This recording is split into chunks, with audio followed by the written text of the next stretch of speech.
प्राचीन समय में एक राज्य पर एक राजा राज करता था।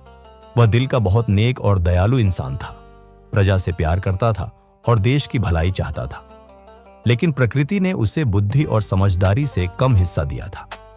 उसे हमेशा ऐसे समझदार और दूरदर्शी सलाहकारों की तलाश रहती जो देश को तरक्की की राह पर ले जाए, प्रजा का भला करे और दुश्मनों को हरा सके। मगर अफसोस, राजा के दरबार में जो सलाहकार मौजूद थे वो केवल जुबान के जादूगर थे। दिन रात लंबी लंबी बातें करते और उन बातों का इनाम भारी तनख्वाहों की सूरत में लेते। लेकिन उनकी बातों में वह असर, वह हिकमत और वह ईमानदारी नहीं थी जिसकी राजा को तलाश थी। यही वजह थी कि वह अक्सर बेचैन और परेशान रहता। एक दिन राजा ने तय किया कि वह दरबार से बाहर निकलकर प्रकृति का नजारा करेगा। शायद कहीं से कोई इशारा मिले जो उसे रास्ता दिखा दे। वह अपने सलाहकारों और कुछ खास दरबारियों को लेकर जंगल की ओर निकल गया। जंगल में खूब शिकार खेला, सैर की, मौज मस्ती की। वापसी के वक्त रास्ते में एक अजीब नजारा देखकर राजा चौंक गया। एक अकेला इंसान एक बड़े पेड़ के नीचे बैठा था और खुद से बातें कर रहा था। उसका हुलिया भी अजीब था, बातें भी अजीब। दरबारी उसे पागल कहकर हंसने लगे, मगर राजा के दिल में जिज्ञासा जागी। वह सोचने लगा, या तो यह व्यक्ति सच में पागल है या फिर कोई असाधारण बुद्धि वाला है जो दुनिया से बेपरवाह हो गया है। राजा घोड़े से उतरा और नरमी से पूछा, ऐ जवान, क्या तुम पागल हो जो यूं अकेले बैठे खुद से बातें कर रहे हो? वह व्यक्ति मुस्कुराकर बोला, पागल तो तुम हो, तुम और तुम्हारी सारी प्रजा। मैं तो ठीक हूं। मैं तो बस ये सोच रहा हूं कि इस जंगल में शानदार महल बनाऊं और खुद राजा बन जाऊं। उसकी बात में अजीब आत्मविश्वास और निडरता थी जो किसी आम पागल की निशानी नहीं हो सकती थी। राजा चुप हो गया और सलाहकारों से राय ली। सलाहकारों के अंदर की जलन जाग उठी। एक ने धीमी आवाज में कहा, अगर यह व्यक्ति राजा का करीबी हो गया तो हमारी हैसियत खत्म हो जाएगी।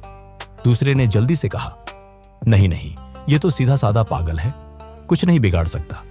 राजा को चाहिए कि इसे महल ले चलें, काम आ जाएगा। इसलिए राजा ने उसे महल लाने का फैसला किया। कुछ नरमी और कुछ जोर देकर उसे राजी किया और महल ले आए। रास्ते में वह व्यक्ति एक मौके पर घोड़ा मोड़कर भागने लगा, लेकिन सिपाहियों ने पकड़ लिया। जैसे ही वे महल पहुंचे, एक हैरान कर देने वाला नजारा उनका इंतजार कर रहा था।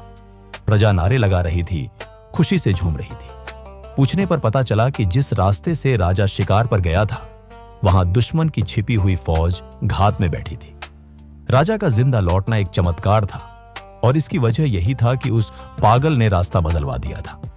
यह सब जानकर राजा का दिल भर आया।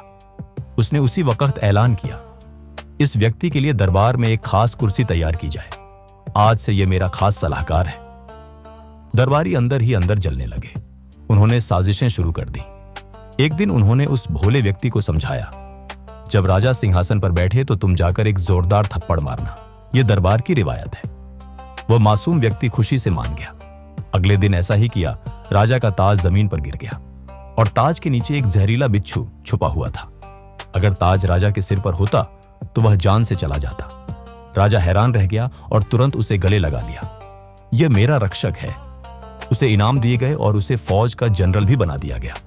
जब दुश्मन देश ने हमला किया तो यही पागल सेनापति था, मगर वह बेहद होशियार निकला। जंगल में अचानक एक खूंखार शेर दुश्मन राजा पर हमला करने आया और यह व्यक्ति शेर से लड़ गया। दुश्मन राजा को बचा लिया। दुश्मन राजा ने युद्ध रोक दिया और उसे इज्जत दी। यहां तक कि असली राजा ने अपनी बेटी उससे ब्याह दी। 2 राज्यों का एकीकरण हो गया और पागल इज्जत की ऊंचाइयों तक पहुंच गया। यह सब देखकर दरबारियों के सीने जलने लगे। उन्होंने एक नई साजिश रची। दुश्मन देश को चिट्ठी लिखी कि हम तुम्हारा साथ देंगे, बस हमारे जनरल को मार देना। युद्ध हुआ, लेकिन मैदान में भी यह व्यक्ति अपनी वफादारी साबित कर गया। दुश्मन राजा की जान बचाई और बिना हार के माफी दिलवाई। अब दरबारी घबरा गए। कोई तरकीब न चली, कोई चाल कामयाब न हुई। आखिरकार वे सब एक गुप्त बैठक में इकट्ठा हुए। अभी योजना बना ही रहे थे कि दरबार का एक बुजुर्ग और अनुभवी सलाहकार खड़ा हुआ। उसके चेहरे पर गंभीरता थी, आवाज में गरिमा। ए दरबारियों, रुक जाओ। एक पल को अपने दिलों में झांको। तुम किसके खिलाफ साजिश कर रहे हो? एक ऐसे इंसान के खिलाफ जिसे अल्लाह ने इज्जत दी है, मुकाम दिया है, मोहब्बत दी है। याद रखो, दुनिया का कोई भी इंसान, चाहे वो बादशाह हो या फकीर, किसी को इज्जत दे या ना दे, लेकिन जिसे अल्लाह इज्जत देता है उसकी इज्जत कोई छीन नहीं सकता। तुम सब अपने ओहदे खोने के डर में अंधे हो गए हो। तुम्हें लगता है कि अगर वो शख्स मर गया तो तुम्हें तुम्हारी खोई हुई कुर्सी वापस मिल जाएगी। ये तुम्हारी सिर्फ गलतफहमी है। दुनिया का निजाम अल्लाह के हुक्म से चलता है।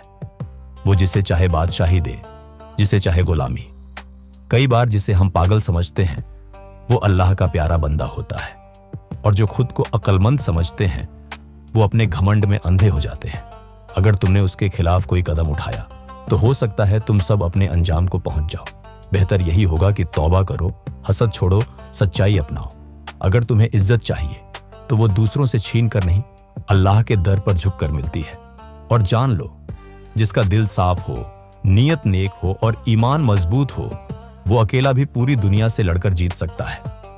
लेकिन उसके बाद रियाया और दरबारियों ने दिल से यह सीखा कि हसद इंसान को गिरा देता है, जबकि खुलूस, सच्चाई और अल्लाह पर यकीन इंसान को वो ऊंचाइयां दे सकता है जिनके बारे में दुनिया सोच भी नहीं सकती।